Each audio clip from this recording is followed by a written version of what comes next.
തൃശൂർ കൊടുങ്ങല്ലൂരിൽ യുവതിയുടെ ആത്മഹത്യക്ക് കാരണം പണമിടപാട് സ്ഥാപനത്തിന്റെ സമ്മർദ്ദമെന്ന ബന്ധുക്കൾ. മൈക്രോ ഫിനാൻസ് സ്ഥാപനങ്ങളുടെ കളക്ഷൻ ഏജന്റുമാർ ഒന്നിച്ചെത്തി തിരിച്ചടവ് തുകയ്ക്കായി ഭീഷണിപ്പെടുത്തിയെന്ന് മരിച്ച ഷിനിയുടെ ബന്ധുക്കൾ ആരോപിക്കുന്നു. ഇന്നലെയാണ് എറിയാട് പാലമുറ്റത്തെ വീട്ടിൽ ഷിനി ആത്മഹത്യ ചെയ്തത്.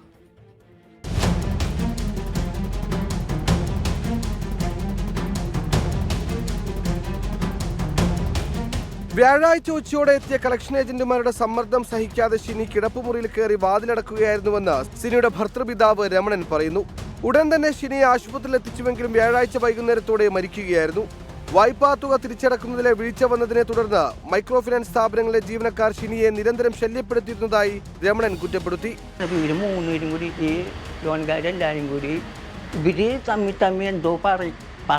പറഞ്ഞത് എൻ്റെ മരുമോൾ കേട്ടിട്ടുണ്ട്. തയ്ക്കാൻ പറ്റാത്ത എന്തോ കാര്യമാണ്, ഞാൻ കേട്ടില്ല. ഒരു പറഞ്ഞിട്ട് ഇവള് പേരെ വലി വന്നുമ്പോൾ അത് അടച്ചി അപ്പം അതിലടച്ചിരിക്കുന്നതിരിക്കുമെന്ന് ഞാൻ വിചാരിച്ചു. ഷിനി ജോലി ചെയ്യുന്ന സ്വകാര്യ ആശുപത്രിയിലും ഇവർ പണം ആവശ്യപ്പെട്ട് പലതവണ എത്തിയതായും വീട്ടുകാർ പറയുന്നു. സംഭവത്തിൽ പോലീസ് അന്വേഷണം തുടങ്ങി. 24 തൃശൂർ.